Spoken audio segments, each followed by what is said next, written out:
हाँ भाई, good morning. आज अभी इंग्लिश वर्ड में आगे हम देखेंगे। पहला वर्ड है अल्ट्रा वायर्स।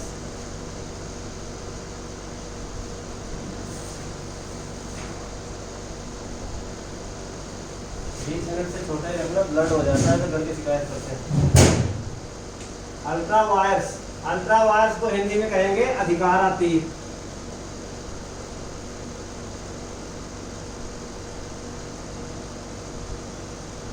बियॉन्ड पावर,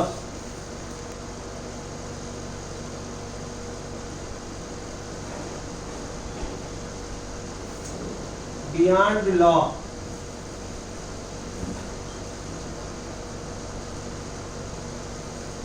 और कॉन्स्टिट्यूशनल लिमिट्स।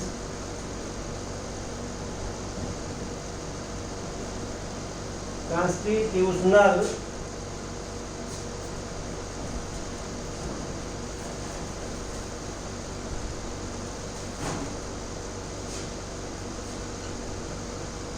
लिमिट्स। अब एक्चुअली अल्ट्रा वायर्स एक लैटिन शब्द है जो कि आप पढ़ेंगे कानून में। अल्ट्रा वायर्स अक्सर आता है। अल्ट्रा वायर्स का मतलब है, दो शब्द हैं, अल्ट्रा वायर्स, बियॉन्ड पावर्स, अधिकार अतीत। अधिकारातीत मतलब अधिकारों से परे, जिसके पास जितना कार्य करने का अधिकार है उससे बाहर जाके जब कोई कार्य करता है तो वो अल्ट्रा वायर्स कहा जाता है। कंपनी लॉ में भी ये टर्म आती है और संवैधानिक विधि में भी ये टर्म आती है। जब भी कोई सरकार कोई ऐसा कानून बनाती है, कोई संसद या विधानसभा ऐसा कानून बनाती है जो बनाने की शक्ति उनके पास नहीं है, जिसको ऐसा कानून बनाने की शक्ति नहीं है।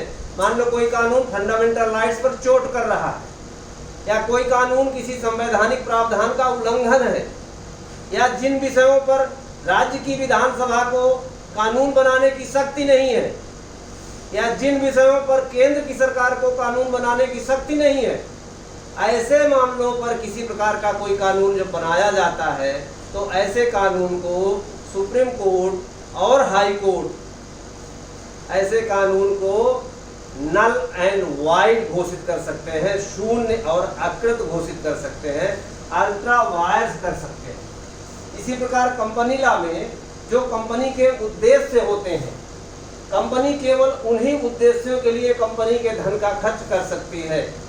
अगर उन उद्देश्यों से बाहर जाकर कोई कंपनी कोई कार्य करती है, मान लीजिए कंपनी का उद्देश्य है सड़क बनाना और कंपनी फल का व्यापार शुरू कर दे, जबकि उद्देश्य में कहीं फल का व्यापार नहीं है, तो ये जो फल का व्यापार है ये कार्य अल्ट्रा वायर्स है। और ऐसे कार्य के लिए यदि कोई व्यक्ति कंपनी में पैसा लगाता है, कोई व्यक्ति कंपनी को पैसा उधार देता है, तो वह भी पैसा डूब जाने पर कंपनी के विरुद्ध वाद नहीं ला सकेगा, क्योंकि उसको पता होना चाहिए कि कंपनी के उद्देश्य क्या है। जब भी कोई व्यक्ति कंपनी से डील करता है तो he is supposed to know the objects of the company. Company के उद्देश्यों का उसको पता होना चाहिए, और इसलिए आप पढ़ेंगे कंपनी लॉ में अल्ट्रा वायर्स ऑब्जेक्ट क्लास में आता है। व्हाट इज अल्ट्रा वायर्स, अधिकारातीत से क्या समझते हैं, यही बताया मैंने। बियॉन्ड पावर, शक्तियों से परे, बियॉन्ड द लॉ, कानूनी सीमा से परे, और कॉन्स्टिट्यूशनल लिमिट या संवैधानिक सीमाओं से परे। जब जाकर कोई व्यक्ति या कोई सरकार या कोई कानून बनाने वाली संस्था कोई भी ऐसा कार्य करती है जो उसको नहीं करना चाहिए, उसको सुप्रीम कोर्ट या हाई कोर्ट ऐसे कानून को नल एंड वाइड घोषित कर सकते हैं, अल्ट्रा वायर्स घोषित कर सकते हैं। अब इसका वाक्य में प्रयोग, सुप्रीम कोर्ट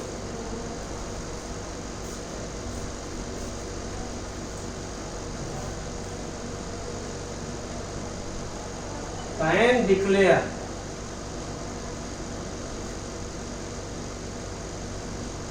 एनी लॉ और its provision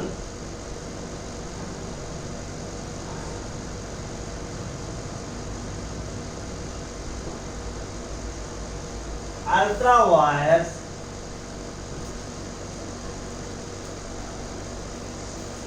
if it is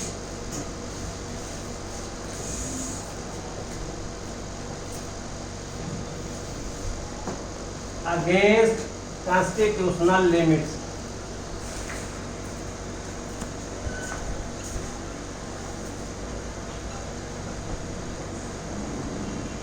एक बार फिर से पढ़ देता हूं, आप लोग देख लीजिए। फिर कई बच्चों के फोन आते हैं, सर समझ नहीं आ रहा। This supreme court can limit, sorry कहीं लिमिट ऊपर का है, कैन डिक्लेयर एनी लॉ और इट्स प्रोविजन, किसी कानून को, पूरे के पूरे कानून को या उसके किसी प्रावधान को ultra vires, ultra vires means असंवैधानिक, अधिकारातीत घोषित कर सकती है, अर्थात शून्य घोषित कर सकती है। इफ इट इज, यदि वह है, अगेंस्ट कॉन्स्टिट्यूशनल लिमिट्स, संविधान द्वारा बताई गई या संवैधानिक सीमाओं से परे है। अगर उसने अपनी मर्यादा का उल्लंघन किया है, किसी कानून ने, किसी कानून द्वारा मर्यादा का उल्लंघन किया गया है, तो उसको अल्ट्रा वायर्स घोषित किया जा सकता है।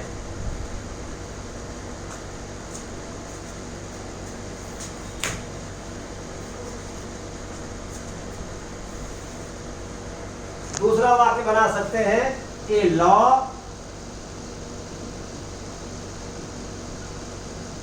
व्हिच इन्फ्रिंजेड,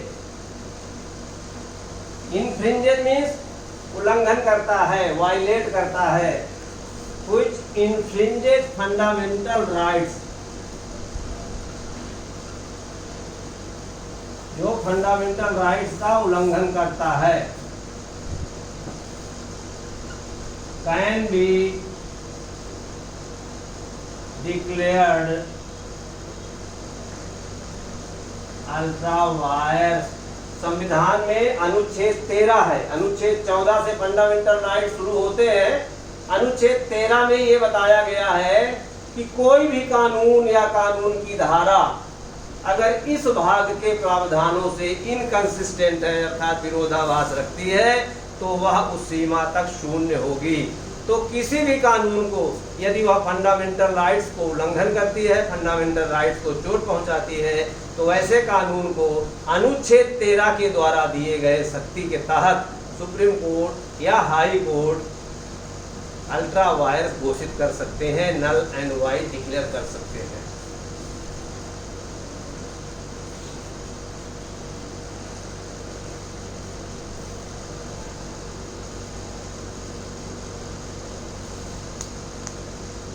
दूसरा शब्द है अनड्यू इन्फ्लुएंस।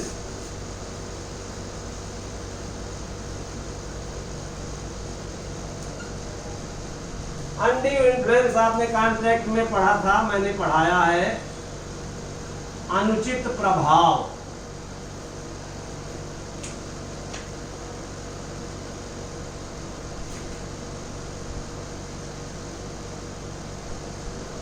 असम्यक असर,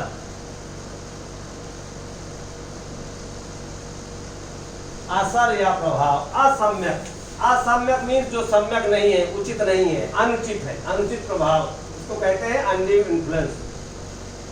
अंग्रेजी में कहेंगे एन इम्प्रॉपर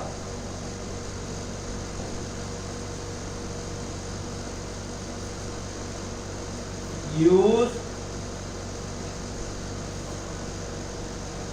इम्प्रॉपर और रॉन्गफुल यूज।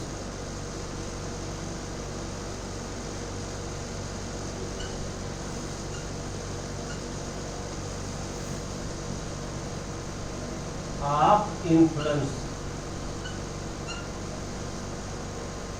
इम्प्रॉपर मीन्स अनुचित होता है और रॉन्गफुल मीन्स गलत होता है, एक ही बात है।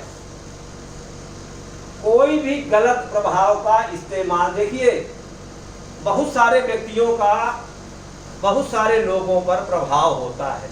माँ बाप का बच्चों पर प्रभाव होता है, डॉक्टर का उसके मरीज पर प्रभाव होता है, गुरु का, आध्यात्मिक गुरु का उसके शिष्य पर प्रभाव होता है। ये ऐसे संबंध हैं जहां आदमी आंख मूंदकर विश्वास करता है कि ये आदमी मेरे साथ गलत नहीं करेगा, ये मेरा बाप है, ये मेरा गुरु है, ये मेरा डॉक्टर है, ये मेरा वकील है।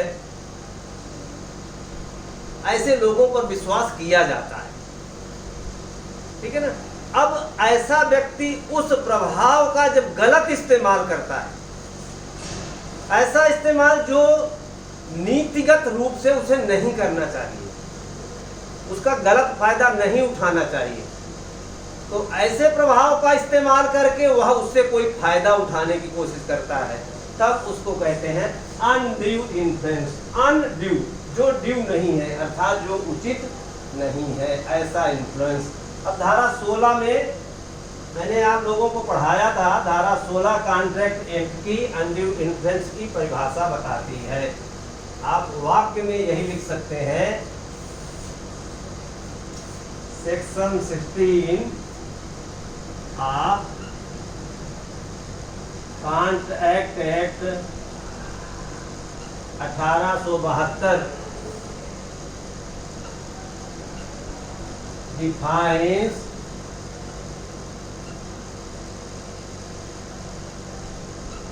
undue influence। भारतीय संविधान अधिनियम 1872 की धारा 16 अनुचित प्रभाव या अनड्यू इन्फ्लुएंस को परिभाषित करती है। ये वाक्य बन गया। दूसरा वाक्य बना सकते हैं आप, ए कॉन्ट्रैक्ट इंड्यूस्ड बाई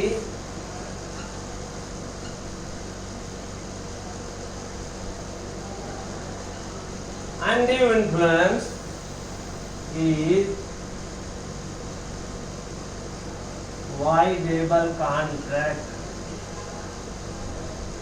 आपने पढ़ा है ये प्रपीड़न, undue influence, फ्रॉड, मिसरिप्रेजेंटेशन, इन चारों द्वारा जब किसी की सहमति प्राप्त की जाती है तो ऐसी सहमति से जो कारित होती है कॉन्ट्रैक्ट, वह क्या हो जाता है, वाइडेबल कॉन्ट्रैक्ट, शून्य करणीय संविदा बन जाता है।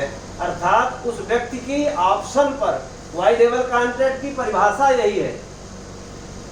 तो कॉन्ट्रैक्ट शून्य नहीं होता, शुरू से केवल शून्य करणीय होता है। अर्थात वह व्यक्ति जिसकी ऑप्शन पर वह कॉन्ट्रैक्ट किया गया है, उसकी मतलब जिसकी सहमति ऐसे गलत तरीके से ली गई है, उसके विकल्प पर शून्य करणीय है, उसको शून्य घोषित कर सकता है। तो यही वाक्य आप बना सकते हैं, a contract induced by undue influence.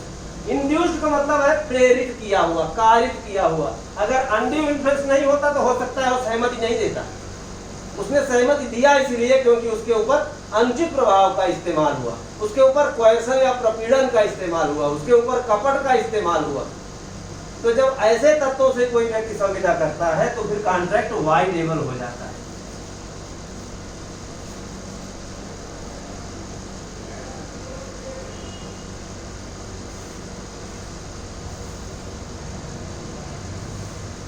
Usage,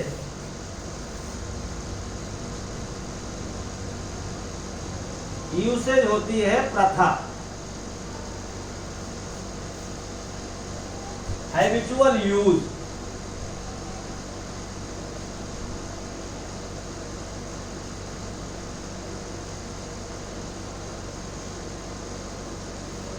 established practice,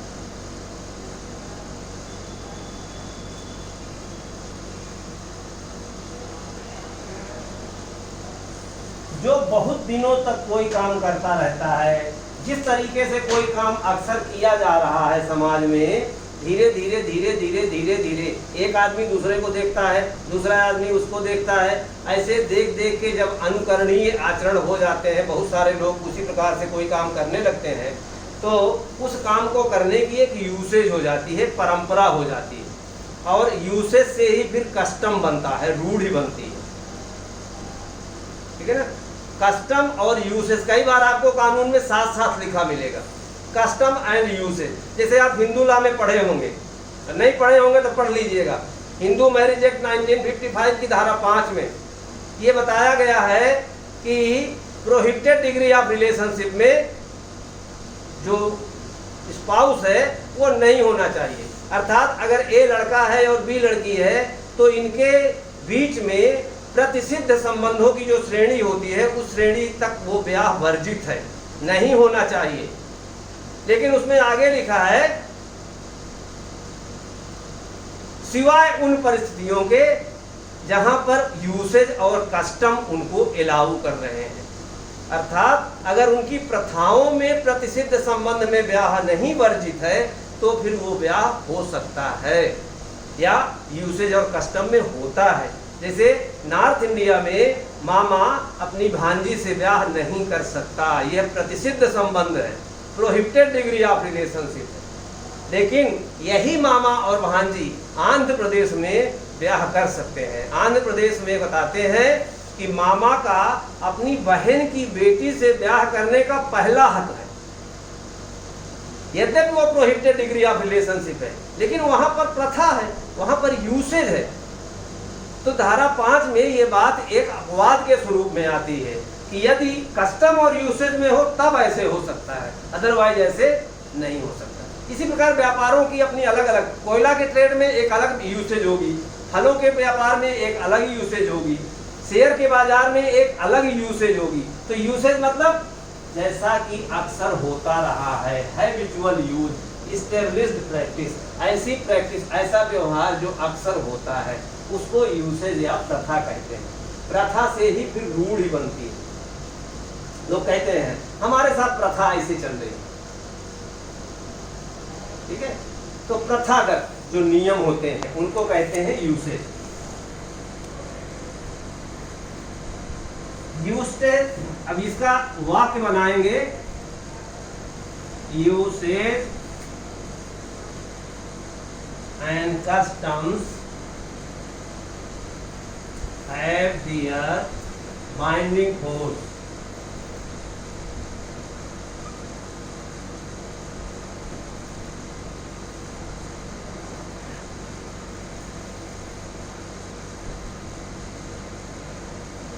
दूसरा यूज कर सकते हैं report regard custom and usage as law where there is no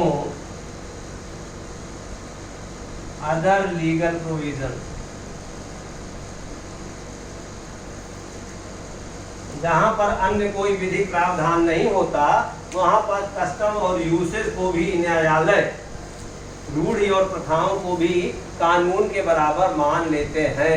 the court regard, न्यायालय मान लेते हैं रूढ़ी और प्रथाओं को कानून के बराबर, जहां पर कानून शांत है या कानूनी प्रावधान कोई नहीं हो।